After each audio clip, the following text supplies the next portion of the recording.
नमस्कार मित्रांनो, आज आपण चारा व्यवस्थापन भाग 4 मध्ये श्रीकृष्ण हाती गवताबद्दल माहिती घेणार आहोत।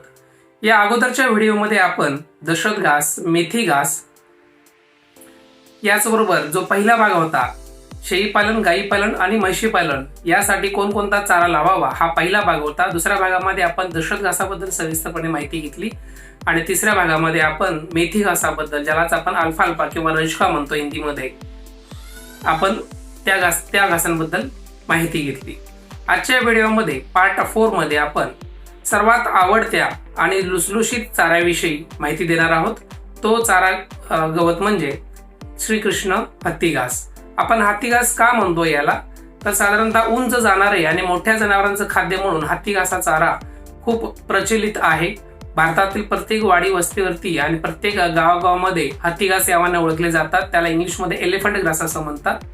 तर तो जुन्या प्रकारचा हत्ती घासाच्या आपण काड्या लावायचो, पण हा जो नवीन हत्ती घास आहे श्रीकृष्ण हत्ती घास, हा काड्या न लावता याच्या छोट्या छोट्या बिया असतात, त्या आपण जमिनीमध्ये सरी पद्धतीने लावत असतो।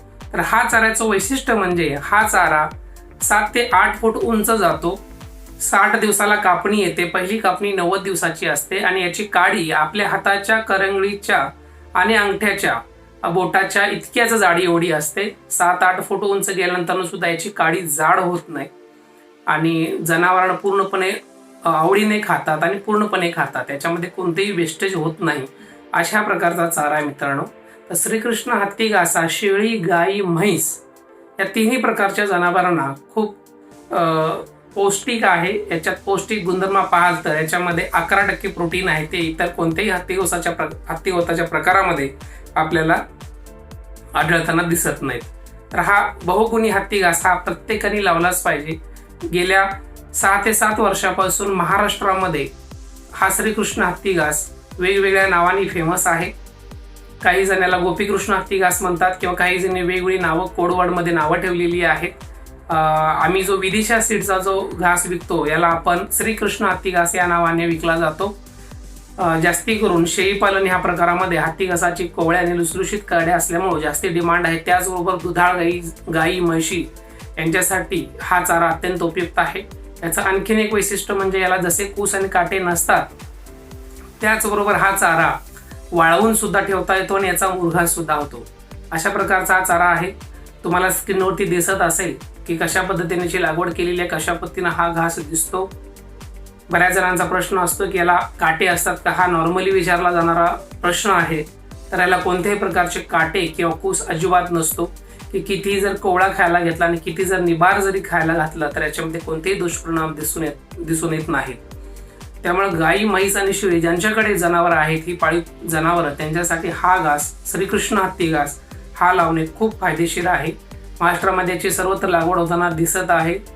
आम्ही बी बियाणे विक्री करत असताना, शेतकऱ्यांना समजावून सांगत असताना आणि ज्या शेतकऱ्यांनी हा घास घेऊन लावलेला आहे त्यांना एक्सपिरियन्स ते सांगत असताना खरोखरच हा घास अत्यंत पौष्टिक, चांगला गुणधर्म असलेला आणि चांगला बेनिफिट असणारा असा आम्हाला निदर्शनास येत आहे। तर कृपया मित्रांनो, जसं दशरथ घास गरजेचा आहे, मेथी घास गरजेचा आहे, त्याचप्रमाणे तिसरा आणि सर्वात महत्त्वाचा गवत प्रकार म्हणजे हत्ती घास, ज्यानं पोट भरायचं सुद्धा काम होतं। हा जसं मेथी घास 1.5 ते 2 फूट येतो, दशरथ घास 4 ते 5 फूट येतो, तसा हा हत्ती घास पोट भरण्याचं काम करतो, मोठ्या जनावरांचं खास करून। तर हा चारा उंच येत असल्यामुळे आपल्याला हत्ती घासाप्रमाणेच पूर्वी जसे हत्ती घास असायचं जाड कांड्यांमध्ये, त्याचप्रमाणे याचा सुद्धा चारा पुरवठा येतो, उंच भरपूर येतो, जनावरांचं पोट भरतं, जनावरांचं दूध 5 ते 10% वाढतं।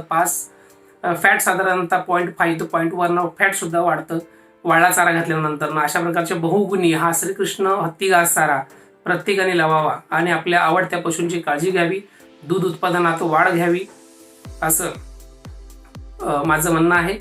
तर सर्वांनी हा हत्ती घास लावून आपल्या जनावरांची योग्य ती काळजी घ्यावी। असेच नवनवीन व्हिडिओ आपण आज जर हवे असतील तर कमेंटमध्ये नक्कीच मला सुचवा, कोणत्या विषयावरती पुढील व्हिडिओ बनवू हे सुद्धा तुम्ही कमेंटमध्ये सांगू शकता।